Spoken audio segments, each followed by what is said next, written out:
This was the most heartbreaking scene I had ever seen. Two people were pierced by a metal rod, barely clinging to life. The doctors who came to treat them were shocked by what they saw. Each of their faces showed a heavy expression, but the patients were particularly cheerful. Well, in that case, does anybody have a breath mint? After a brief moment of laughter, the doctors roughly understood the situation. Looking at the steel rod, they carefully pushed them to take an x-ray. The patients were in good spirits along the way. From their conversation, it was known that the two were strangers. The accident had brought them together. They talked as if they were old friends. Chatting about daily life, the doctors were initially worried about their low spirits, but it seemed their concerns were unfounded. The journey was smooth, and people made way for them when they saw them. Finally, the test result came out. The rod had pierced the aorta. It couldn't be forcibly removed, so they first needed to be moved off the rod, but no matter which side was moved, the person being moved would die from massive bleeding. In the end, after comprehensive comparisons, everyone agreed to move the more severely injured woman because she had lost feeling below her legs. The man's survival rate was higher and his feet could be moved completely. The doctor finally informed the two of their decision. The man insisted on sacrificing himself. If anybody has to go, it should be me. You just move out. Although they didn't know each other before, as a man, he wanted to give the woman a chance to live. It's not right. It's not fair. Tom, it's not fair either way. Is my Danny? Is he here yet? There are delays up there, bro. The storm. We could wait, but the longer we do, the higher the risk of infection. No, this is better. Everyone was ready. Then the woman was quickly pulled off the rod. The doctors worked quickly to save her, but despairingly her aorta had already ruptured. No amount of resuscitation could help. They had no choice but to move on to save the man. Watching everyone swiftly change gloves, Dr. Gray couldn't accept it, We can't just abandon her. but the others seemed as if they hadn't hurt her. At that moment, Dr. Bailey said, Much damage. There was never anything we could do. We have to let her go. Time of death 3:49.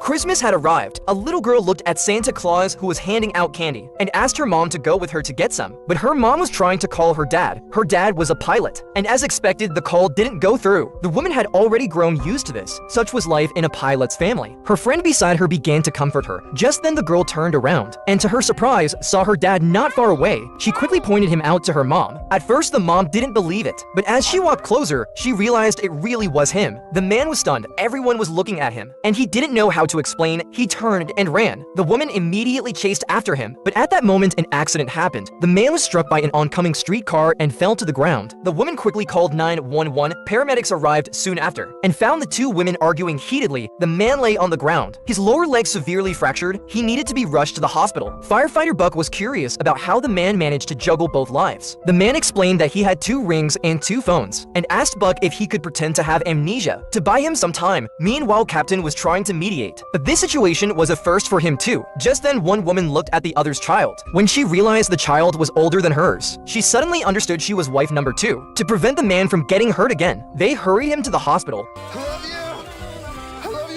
Captain asked if they wanted to go along, but both women turned and left in unison. However, the next day, the 2 women were back at the hospital arguing loudly. A security guard tried to intervene, but ended up with a bloody nose. The cop told them, "You two are stuck with each other. You've got to figure out a way to put those aside for your kids. They've already got a part-time father. They don't need a long-distance mother doing 3 to 6. Hearing this, the 2 women suddenly understood. They decided to stand together and face things as a team. At that moment, the man was wheeled out. He thought he would be forgiven, but instead, they both asked for a divorce. The man was stunned on the spot. But it's Christmas! It was the best decision the women had ever made, and the children went on to share an unforgettable Christmas together.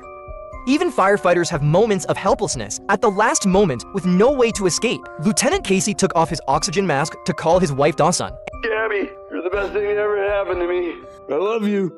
Bye, Gabby. No. Everyone's heart sank to the bottom. Just moments ago, a warehouse in the suburbs caught fire. From the survivors who escaped, it was learned that many workers were still trapped inside. The firefighters quickly launched a rescue. However, as they entered the building, Chief Bowden suddenly noticed the fire source in the trusses. If they collapsed, the firefighters inside would be in grave danger. He then notified everyone to evacuate immediately. At that moment, firefighter McColland suddenly collapsed. Mayday! Mayday! I think Madge is having a heart attack! As if adding insult to injury, the trusses burned through and collapsed entirely. Fireballs shot into the sky, and the shattered trusses fell with a deafening crash, blocking the exits completely. Harriman had no choice but to drag McColland to a safe spot first, but he realized the fire was out of control. Outside, the firefighters were frantic. They begged to go in and help. Suddenly, a fireball burst out from the doorway. The only entrance was sealed off. Alright, entrance is blocked. You put mounts on your shoulder if you have to, but you get the hell out. Casey, evacuate that building any way you can. Casey tried to break through the wall to escape, but the brick wall didn't budge. Others trapped inside were equally powerless. McCollin's condition worsened by the second, and the temperature kept rising. Time was running out, maybe just 1 minute left. In this final moment, Casey gave his time to his wife, also a firefighter. Gabby, Don't say I want you to remember us happy together. You're my miracle, Gabby. I love you. At this critical juncture, Bowden calmed himself down. He instructed the firefighters inside to find cover as quickly as possible, while preparing to open up the water cannons outside. Chief, you brought him alive. What choice do I have? And so, the water cannons were fired simultaneously. The worst off was Herman. He used his own body to shield McCollin. Enduring the searing heat around him, when the fire was finally extinguished, he was severely burned in multiple areas, but continued trying to save the barely breathing McCollin. Casey, hiding under a cabinet, protected the injured beneath him before passing out. After months of recovery, Casey finally returned to the firehouse. Chief Bowden personally awarded him a Medal of Honor, saluting this group of heroic firefighters.